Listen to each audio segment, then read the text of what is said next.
Bharat America है, ना Israel और पाकिस्तान, ना अफगानिस्तान है और ना फ़लस्तीन। भारत का तकब्बुर तो यही था कि वो समझ रहा था कि पाकिस्तान जो है उससे जब हम उलझेंगे बस आगे बढ़ते चले जाएंगे और हमें कोई रोकने वाला नहीं होगा। उनका मीडिया ऐलान कर रहा था कि लाहौर की बंदरगाह पे कब्जा हो गया है, इस्लामाबाद पे भारतीय फौजें जो है काबिज हो गई, कराची और कराची जो है तबाह हो गया।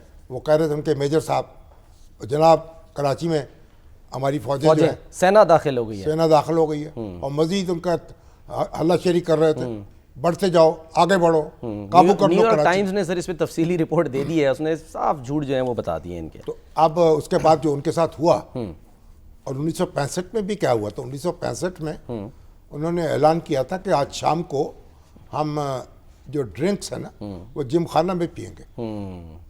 तो जिम खाना में जो मशरूबात पीने की इनकी हसरत थी पूरी 9 और बीबीसी ने खबर नशर कर दी थी। अच्छा। उस वक़्त बीबीसी जो है उसने इंडिया पर एतबार कर लिया।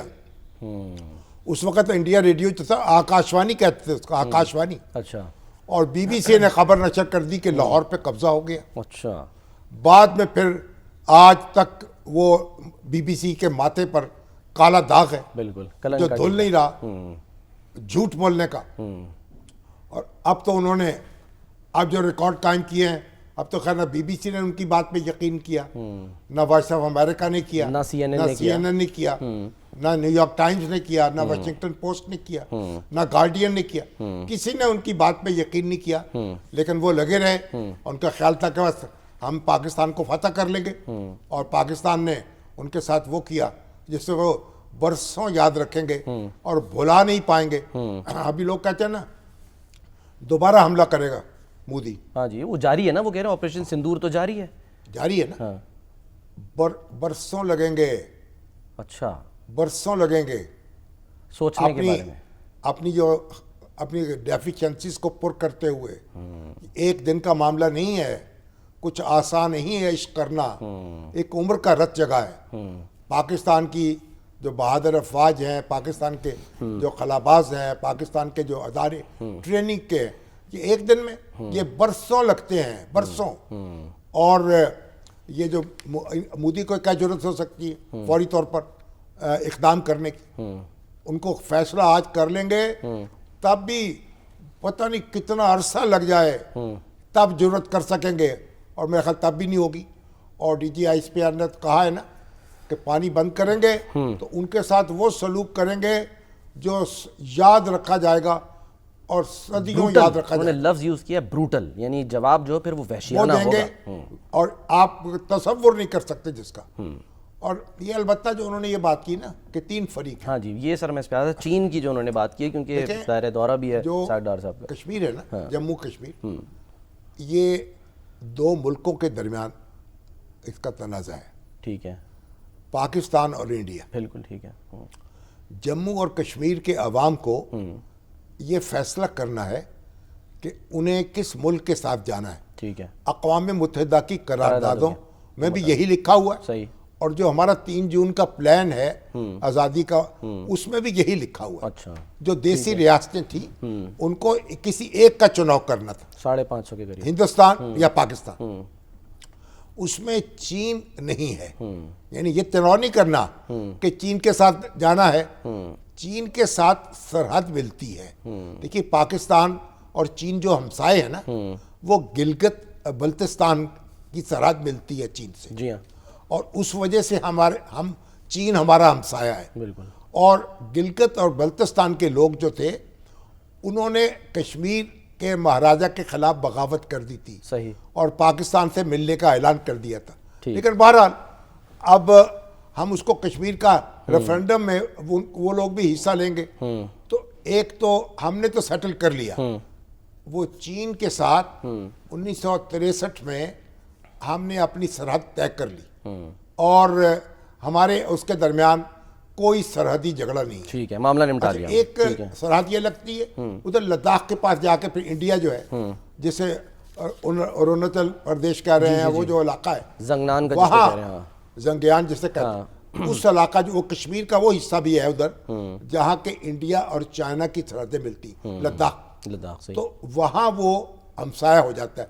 हमसाया होने की वजह से और सरहदी लकीर जो है उस पर इख्तलाफ होने की वजह से तो चीन भी एक फरीक बन जाता है इसमें। अच्छा, तो सर अब इस चीज़ का अब जिक्र करना ये मामलात को मजीद जो है पेचीदा करेगा या नहीं? पेचीदा कुछ नहीं करेगा। चीन जो है वो भी इससे मुतल्लिक है।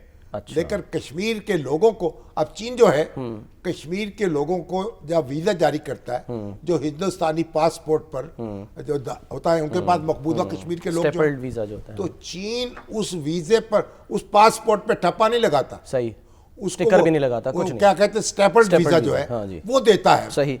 तो इसलिए चीन इस लिहाज से तो मुतल्लिक है कि उसकी सरहद जो है वो मिलती है कश्मीर से, सही। लेकिन ये तनाज़ा जो है वो पाकिस्तान और इंडिया के दरमियान है। अच्छा, हाँ, चीन के दरमियान मकबूजा जम्मू व कश्मीर जो है उस चीन का क्लेम नहीं है। अच्छा, चीन उस पर ये नहीं कह रहा कि हमारा हिस्सा, ठीक है। और चीन समझता है कि वो एक मुतराज़ा इलाका है और वहाँ के लोगों को पाकिस्तान और हिंदुस्तान में से किसी एक के साथ मिलने का हक होना चाहिए। सही। और अक़वाम मुत्तहिदा की करारदादों को चीन तस्लीम करता है और पाकिस्तान के मौक़िफ़ के साथ खड़ा है। चीन के और पाकिस्तान के मौक़िफ़ में कोई फ़र्क नहीं है कश्मीर के हवाले से। ठीक है। अच्छा, अब सर जो ये मुलाकात ज़ाहिर है क्योंकि आज भी होनी है अपने हम मनसब से वज़ीर ख़ारजा की, और कल जो है वो अफ़गान वज़ीर ख़ारजा अमीर ख़ान मुत्तकी जो है वो पहुँच रहे हैं। इस तनाजुर में सर ये मुलाकात ये कितनी अहम है तीनों ममालिक की, अगर हम बात करें अफ़गानिस्तान, पाकिस्तान, चीन? अफ़गानिस्तान से ख़ास ताल्लुक़ात हैं, वहाँ उनको वो सपोर्ट भी कर रहा है। उनके अफ़गान हुकूमत से, जो तालिबान की हुकूमत है उसके साथ अच्छे ताल्लुक़ात हैं और उनके यहाँ ताउन भी हो रहा है, उनके यहाँ सरमायाकारी भी हो रही है चीन की तरफ से। अच्छा, तो चीन जो है वो एक किरदार अदा कर सकता है। और बड़ी अच्छी बात ये हुई है कि चीन में ये वज़ीर ख़ारजा पाकिस्तान के और तालिबान के जो हैं, हाँ जी, वो हुकूमत के, वो मुलाकात करेंगे। गोया ये सैफरीकी मुलाकात होगी। इससे हम तवक्को रख सकते हैं कि अब तालिबान की हुकूमत जो है, जो दरअंदाजी हो रही है पाकिस्तान में, उसको रोकेगी और पाकिस्तान में जो लोग दहशतगर्द वहाँ से आके हमलावर होते हैं उनके रास्ते में रुकावट बनेगी और जो इस खित्ते को सुकून नसीब होगा। ये एक बहुत अच्छी डेवलपमेंट हुई है जिसका खैर मकदम किया जाना चाहिए और जिस पर कुछ कदरे सुकून का सांस भी लेना चाहिए, क्योंकि अफगानिस्तान और पाकिस्तान ये एक दूसरे से जुड़े हुए हैं, जुड़वा भाई हैं। बल्कि ऐसे जुड़वा भाई हैं जो जुड़े हुए हैं एक दूसरे से। आप देखें, सर जुड़े हुए हैं इनके, ये कहना है, सर जुड़े हुए हैं, ऊपर की तरफ सर भी जुड़े हुए हैं, धड़ भी जुड़े हुए हैं और एक दूसरे से अलग नहीं हो सकते। एक कबीला इधर है। सर फिर ये क्या होता है कि जिस वक्त पाकिस्तान और भारत की कशीदगी चल रही है तो 27 अप्रैल को खबर आई कि जी अफ़गानिस्तान के नायब वज़ीर दाखिला इब्राहिम सदर जो हैं वो एक भारत का खुफिया दौरा करते हैं, वहाँ इंडियन हुकाम से भी मुलाकातें करते हैं। फिर 15 मई की खबर ये कि जी जयशंकर साहब उन्होंने भी अमीर मुत्तकी से फ़ोन पर रब्ता किया। अब ये तो पता नहीं कि खुफिया दौरा उन्होंने किया है कि नहीं किया। क्या हम उसको रखें सर कि सिर्फ ट्रेड के लिए? बहुत कुछ डिसइंफॉर्मेशन जो है वो भी फैलती है। अच्छा, ट्रेड कैसे करेगा अफगानिस्तान से इंडिया बराह रास्त? वही ना, पाकिस्तान दरमियान में है, तो पाकिस्तान जब तक ना चाहे दोनों मुल्कों के दरमियान बराह रास्त ट्रेड तो नहीं हो सकता। इंडिया को बड़ा लंबा चक्कर काटना पड़ेगा। और फिर ये है, देखें जो उनकी मुलाकात है या उनकी बात है, बात तो यही की ना कि दहशतगर्दी जो है उसकी मजम्मत करते हैं हम।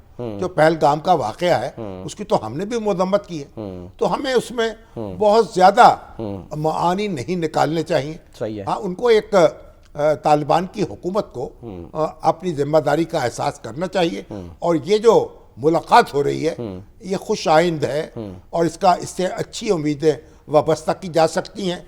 हम थोड़ी बहुत इख्तलाफ थोड़ा बहुत हो भी तो उसे रफ़ा करना चाहिए। हम हर अफगानिस्तान को अपने दुश्मन मुल्क की कैटेगरी में शुमार नहीं करना चाहिए। ठीक है। अच्छा सर, क्योंकि वो बात हो रही थी नरेंद्र मोदी की, उस पर तो मैं दिखाना चाह रहा हूँ आपको। एक सरदार जी हैं, वो क्या फरमाते हैं, कितना गुस्सा है भारत में ये रहते हैं। दिखाइए जी सरदार जी क्या कह रहे हैं। ये और इस जैसी आवाज़ें और सर पाकिस्तान का डॉसियर जारी करना, ये आलमी देखिए, बरादरी के पाकिस्तान ने लिए। डोजियर जारी कर दिया है, सारे सबूत सामने रख दिए हैं। भारत जो दहशतगर्दी पाकिस्तान के अंदर कर रहा है, उसके तमाम हकायक जो हैं अब पूरी दुनिया के सामने हैं। उसकी तस्वीरी भी, उसकी शहादतें हैं, दस्तावेज़ी। उसकी सौती शहादतें भी हैं, और दुनिया, भारत जो है वो मुलव्वस है पाकिस्तान के अंदर दहशतगर्दी में।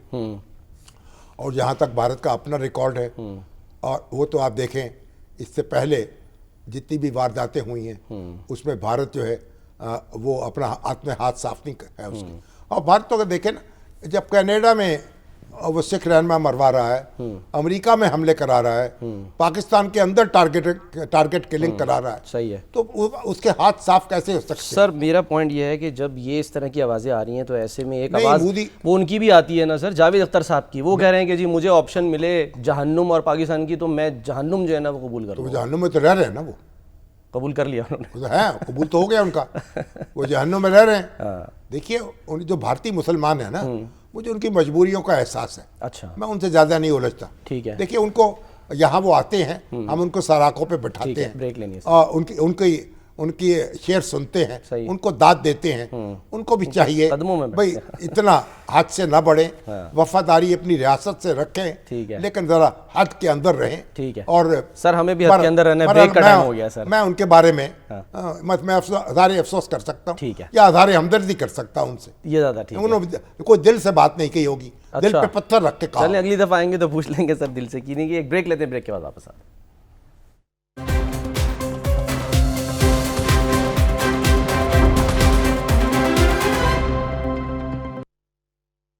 प्रोग्राम का वक्त ख़त्म होता है नाज़रीन, अपना ख्याल रखिए, अल्लाह हाफ़िज़।